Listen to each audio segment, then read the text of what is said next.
And I'm not no hater, so I don't want people to just be like, I'm hating on Spence, because I'm a fan of Spence. But listen, when Spence fought Kell Brook had went up to fight Triple G. He was too small. He got crushed.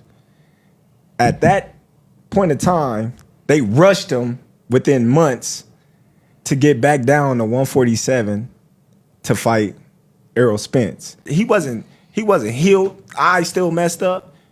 You know what I mean? Weight drained, all that. Hey, you both have fought Kell Brook and Shawn Porter, right? So do you then look and know how you fought him and look at how Bud fought him? And Errol Spence calls cap on everything that Bud Crawford said about Kell Brook and Shawn Porter. Yeah. In the new interview that he did, he called all of that cap. We're going to talk about it in this video. I'm going to let y'all hear the live audio. But before we do that, make sure that you hit my like button and sub to the channel if you're not already subbed to the channel. What's happening with it, y'all? Back at you once again. Now, we already know we finally getting the biggest of the biggest. Errol Spence, Terence Crawford, July the 29th, Las Vegas, and it's going down. Now, last week we seen Bud Crawford. He did a lot of interviews, doing his media obligations to make this fight as big as it could get.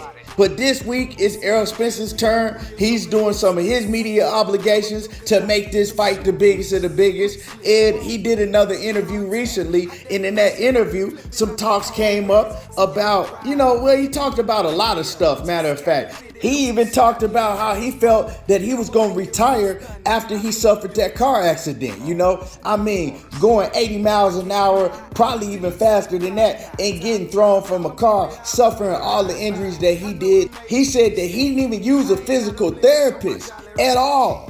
You know what I'm saying? He said he did everything on his own to recover, but he said he was in so much pain all the time. Everything on his body was hurt. He was trying to train, even for the Danny Garcia fight. He was just in so much pain. He said a lot of times he felt that he was going to retire, but he just willed himself through. And you know what I'm saying? That's going to come into play in this Bud fight. I'm telling y'all, with this fight with Terence Crawford, that's going to come into play because it's going to come down to the dog. And ain't nobody got more willpower and more dog in them than Errol Spence. And everybody going to see that come July the 29th. One other key thing that he talked about before I get into this main topic, right? One other key thing that he talked about, he said that he will be going to Las Vegas probably like 3 weeks before the fight takes place, and he going to finish the rest of his training camp in Vegas. Now, we just seen Bud Crawford, he was doing his training camp in Vegas, and then he transferred up to Colorado, so I think he's in Colorado now.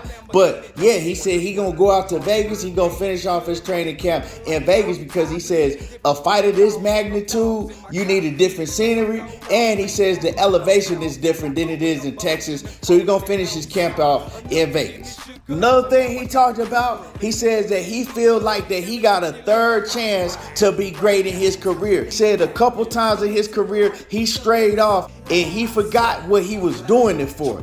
Doing it for his family and his kids. But he says now his mind is on a whole different level. He's on the straight and narrow, and he ain't doing none of those extracurricular activities. And y'all, it has been like that for a while now. But he finally came to the point that he realized, look, you know what I'm saying? What am I doing this for? I'm not doing this to be able to go out and show off and stuff like that. I'm doing this to be great for my kids and my family. So yeah, y'all don't have to worry about none of that going on in EJ's career no more, because it becomes a time in a man's life, well, a wise man, where he changes, and he changes for the better. And that's what we see going on with EJ. You know what I'm talking about? That's why I say that nigga with the shag is back. But let's go ahead and get into the main topic of this video. So, if y'all haven't heard the comments that Terence Crawford made about fighting, guys like Kell Brook and Shawn Porter, the same guys that Errol Spence fought before Terence Crawford fought them, well, what I'm going to do is I'm going to play y'all the audio right now and let y'all hear what Terence Crawford had to say about those fights in regards to them fighting Errol Spence and fighting himself. And then I'm going to play y'all what Errol Spence had to say about it. I'm going to play y'all the live audio right now, and then we're going to come back and cook on it. And I'm not no hater, so I don't want people to just be like I'm hating on All right, go Spence because I'm a fan of Spence. But listen, when Spence fought Kell Brook had went up to fight Triple G. He was too small. He got crushed. At that point in time, they rushed him within months to get back down to 147 to fight Errol Spence. You know what I mean? Of course, the dude wasn't healed. Eyes still messed up. You know what I mean? Weight drained, all that. The difference between when I fought him, he was already, you know what I mean, fighting. He was on a 3-fight winning streak. You know what I mean? So he's not coming off a loss. He's not coming off of injury. You know what I mean? And that is that. Hey, you both have fought Kell Brook and Shawn Porter, right? So do you then look and know how you fought him and look at how Bud fought him and say, okay, this is how I can, get over on him because of these styles? No, you don't do that. Okay, he fought a broken Kell Brook. Okay. Kell Brook was already broken before he got to him. Golovkin broke the left eye socket. I broke the right eye socket. We already broke him up once he got to Terence Crawford. He was already done. Mm-hmm. So, I don't even look at just like Shawn Porter. Shawn Porter wasn't the same after he fought me because Shawn Porter actually had a fight after he fought me where he didn't look even remotely the same. And then he fought Terence Crawford. So yeah, like I said before, obviously Terence Crawford was just telling a whole bunch of lies. He was capping, trying to make his wins look much better than they really was. Cause you know what I'm talking about? We all know what it was. If you follow boxing and you keep it 100, you know what it was. And you heard EJ. EJ was telling the absolute truth. Kell Brook was that guy at 147 when EJ fought him. Kell Brook was done when Terence Crawford fought him. You know what I'm saying? Terence Crawford, he was on a 3-fight win streak and he didn't have no injury. But the thing Bud didn't tell you, he left a whole bunch out. Bud didn't tell you how, one, he had 2 eye sockets broken because Errol Spence broke his right eye socket and Triple G had broke his left eye socket.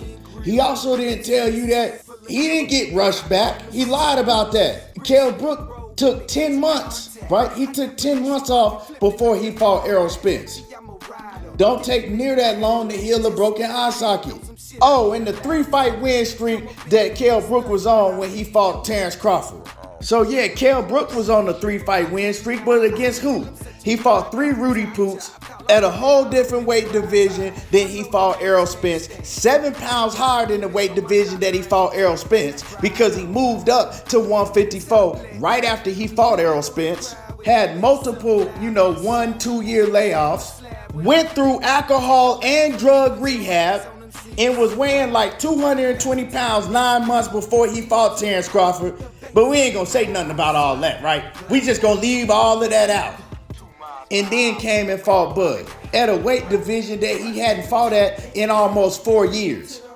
Also, the fact is that Kell Brook's trainer refused to train him for Terence Crawford because he didn't have enough time to go through a full training camp.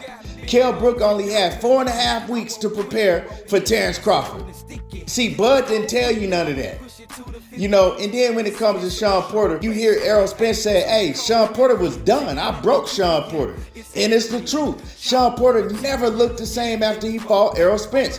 He sat out a year. Then he fought some guy named Formella. He didn't even look good in that fight. He looked horrible in that Formella fight. Everybody was talking shit about Shawn Porter, how bad he looked in that Formella fight. He didn't look the same.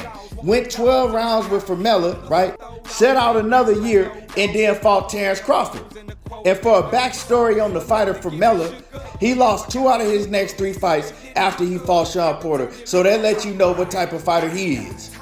You know what I'm talking about? One of the fighters that he lost to was Conor Benn, and he got dominated by Conor Benn, even more so than when he fought Shawn Porter. But he was doing a lot of capping, and I'm glad that Errol Spence came out and let that shit be known, and gave his side of the story. But anyway, all that ain't gonna matter come July the 29th. Because like Errol Spence said, I don't go back and look at them fights, because it don't matter. Them wasn't the same opponents that I fought. They was the same people, but they wasn't in the same state when I fought him, when he fought him. And we see that take place all the time in boxing.